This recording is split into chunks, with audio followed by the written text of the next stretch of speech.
Have you ever found yourself at a party or gathering with friends where you or others around you were drinking? Well, 70% of teens have. According and 1 in 4 of them have found themselves in the back of a car with a driver under the influence. Today I'm going to be talking about why in the United States we should be making it less socially acceptable for underage drinking. The three major reasons why is because of the irrational social expectations, the psychological and physical consequences, and the logistical and illegal implications of underage drinking. Now, opponents may say that we should actually be making underage drinking more socially acceptable.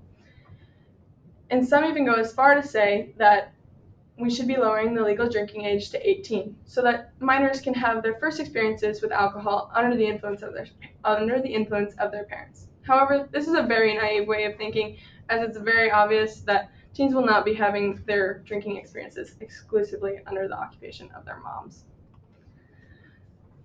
First, let's start off with talking about the irrational social expectations. Now, according to the Cleveland Clinic, the leading reason most teens turn towards drinking is because of peer pressure. Whether it be by peers, family members, or social media, teens are easily influenced by what they perceive others to think acceptable. Now, as teens, we can all attest to peer pressure, leading us to do things we didn't want to do, or to unexpected consequences. Now, we should not be peer pressured into drinking, as we will receive the consequences to a decision that wasn't even fully ours. The second leading reason most people turn towards drinking is because of stress. As teens, we worry about things such as grades, social perception, and the encroaching future we like to ignore. Now, most teens see their parents or other people around them and think that drinking can be an acceptable way to plunge into a night. Now, teens are not adults. They do not process alcohol the same way, and they do not have the same tolerance. And according to the National Library of Medicine, the leading reason most adults even drink is because they're trying to escape things that they don't want to face themselves. Now, in the United States alone, 3,500 people a year under the age of 21 die from extensive drinking. Now let me ask you this question. Are you willing to be one of these 3,500 people just because you wanted to make a night more exciting, or do you really want this big an escape from reality?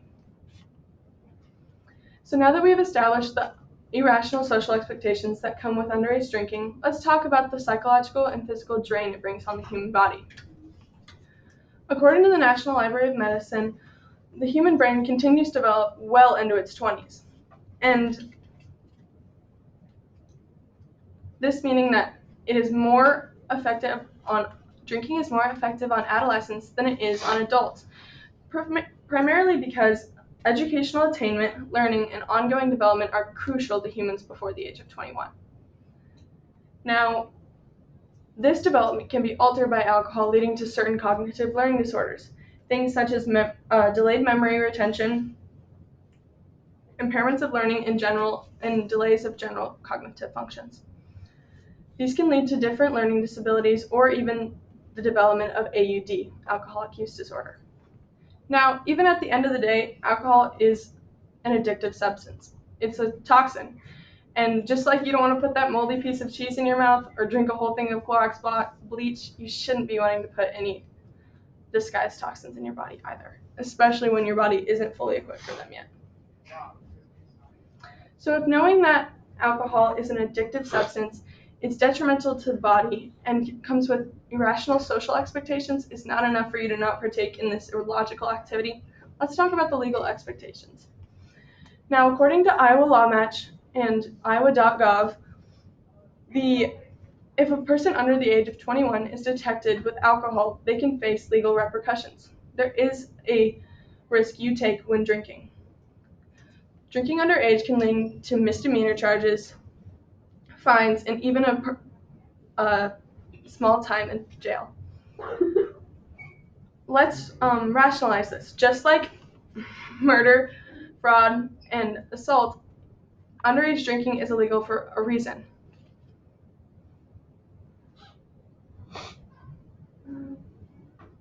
Laws are put in place to keep us safe, not to constrict citizens.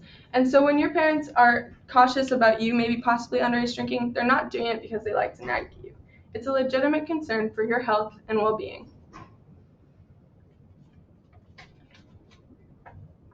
And as said before, underage drinking can lead to misdemeanor charges, which can show up on your criminal record, possibly coming back to haunt you in the future when you're applying for a job or possibly to a school. No one wants this unthought out and irrational decision to come back and bite them later in life. And no one likes an I told you so from mom and dad. So I hope that today I have helped convince you not to drink before your 21st, because there's much more fun things you can be doing with the people you enjoy spending your time with. As today we talked about the irrational social expectations underage drinking brings, the physical and psychological consequences, and the logistical and legal implications.